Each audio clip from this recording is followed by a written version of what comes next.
friends, I welcome you to this video tutorial series on research statistics using SPSS. This is the second video in this series. In this video tutorial, I will show you how you can enter data in SPSS. For that, first let me open the SPSS software. As I said in the first video, either you can go to this start button, or you can use this desktop icon here, or else you can take from the taskbar also. So let me open the taskbar first. 1 minute. So let me open the SPSS software first. I will double click on this SPSS software. Now you can see it is loading. Yeah, now the SPSS software is getting ready. It is opening. Let us wait for some time. Yeah, now the SPSS software is ready. Now it is ready. So when you open the SPSS, you will first see an interface window like this. So it will ask a few information like what would you like to do, open an existing data source. So it is asking whether you want to open an existing data source. So if you have done some work in SPSS before, it is asking for that.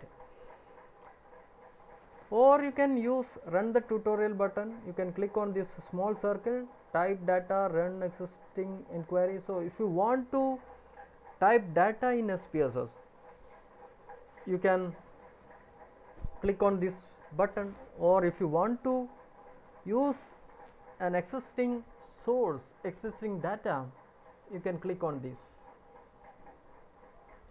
Friends, you can choose these two options and see how it is working, or else you simply, if you don't want to use these two options, you simply cancel it. So I am cancelling that. This is another way of entering data or importing data to SPSS. So when you are cancelling that, a blank window you can see. This is the data view, as we have seen. This is the variable view, this is the data view. Now I am importing data from some other place. See, there is one easy task. So friends, as I said, there are various ways. One is you can open an existing data which is already saved in SPSS extension, while the second is you can directly type in. This is how you can do that, which we have seen in the video tutorial 1, variable view, data view. Or else the other thing that we can do is you can enter the Excel sheet, Microsoft Excel sheet, to enter all your data, then that can be imported from Excel sheet. So now let me show you how you can import that Excel sheet. So to import Excel sheet, you have to first click on this file, then you see open, you have to click on open, then the data. Let me show you again. You have to click on file, then open, then you have to click on data. So when you click on data, this window comes. Now you have to see the file where it is stored. So let me search for my file location. I have used my desktop to store something. So this is my desktop files. Then I'll choose the data where it is available. I'll choose this folder, data folder, then I will open. So see, this is how it is. You can see when you open the folder, sometimes it it doesn't show the files. Actually I have some Excel files in this data folder, but it is not showing in this folder. So to see all those files, I have to click on this files of type, then I will choose all files. See, I will click on this files type first, then I will select all files. Then when I am selecting the all files, all the files in this folder, data folder, will come appear. So now there are few Excel files you can see. So I will import this survey data to my what we call the SPSS. So I'll first choose the survey, then I will open. So now I have given the what we call the command to open my Excel file in Excel. So when you are giving the command for opening the file in Excel, you can see a window like this. So if there are many Excel sheets, you can see here. For the time being, I have only one Excel sheet in that. Then I am opening that survey. Then everything you can leave as it is. Now I will give OK. So I am just clicking OK. See, when you are opening that Excel file from some other locations, then there will be again the output window will be opening. So this is the output window. You can see this variable window. This is the variable window. This is the data view. So I have the variables. For example, gender is one variable, management, locale, subject, occupation. Then see, this is a questionnaire which is for let me show you what it is there. You can drag this line and see what it is there. On the 60th row you can see teaching competency and intelligence. So this is the teaching competency score of some sample. Okay, so when you are taking the score or measuring the teaching competency, you will develop a questionnaire, and the questionnaire you can see, like the first is gender, management, locale, subject, occupation. We have collected data pertaining to all those details. Then from 6th column onwards the questions starts. The first question is something related to knowledge. As you know, in a questionnaire there will be what we call the, so when we are developing a questionnaire, there will be various dimensions, and in each dimension you will have questions. So in this data set you can see this is the first dimension. This is something which is related to the knowledge. So the first 8 questions are related to the knowledge dimension. The next question is related to the performance.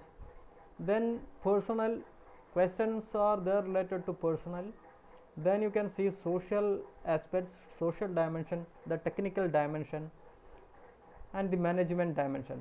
So all those questions give rise to the teaching competency. The scores of all these questions will give you the total score of the teaching competency.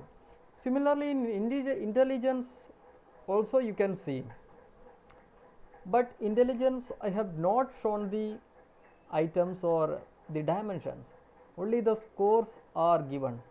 So you can see for gender, this is the variable, this is the variable view. Now if you go to the data view, you can see for gender it is shown 1 1 1. If you come down, you can see the numbers 2 also.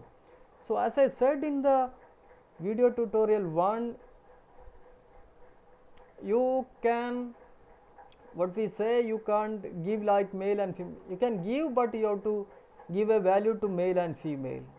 So if you want to see what this 1 represents, you have to simply click on the right top, you can see A1. Okay, you have to click on this.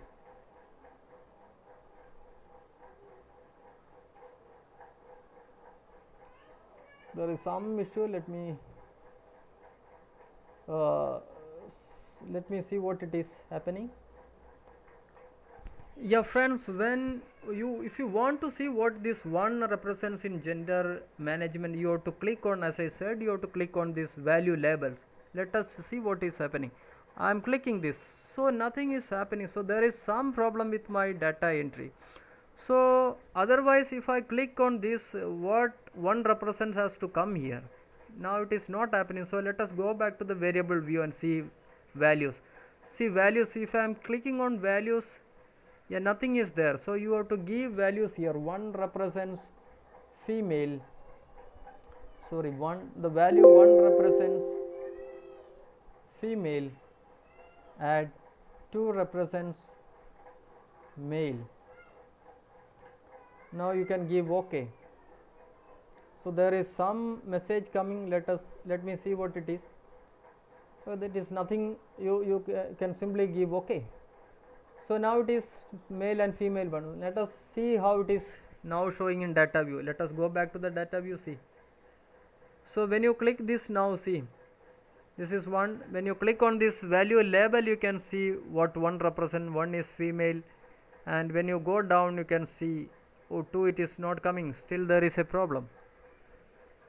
So this is how it is done. Now let us go to variable view again. So if you want to, if there is some things that you have to fill, again you can do it here in variable view. Let us see, for example, gender. It is a numeric variable. The width is, as I said in the first video tutorial, normally it is 8. So by default it is 8, but it is made 12. If you want to bring into 8, you can do that, otherwise you can retain 12 also. Decimals, it is made as 0. Label, I have not given any label. If you want, you can give label like gender of the student, then management, school or institution management,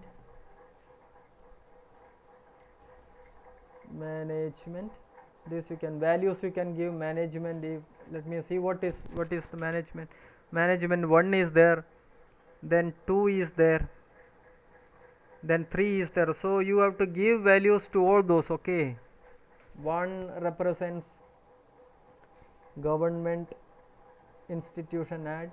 2 represent some aided institution, add. 3 represents some private institutions, add. Okay, so everything is added. Similarly you have to do for all those missing. If missing column, you can, if you want to align to right, center, everything that you can do. Nominal scale, you have to see whether it is nominal, ordinal. Gender is of course a categorical variable, nominal variable. Management, again we have divided into 3 categories. So you have to choose an appropriate data type from your local subject, everything you have to see. So this is a, I mean, like a ready-made data. You have to make all those changes as per the data type. So friends, I am winding this session on how you can enter data in SPSS. Thank you for watching.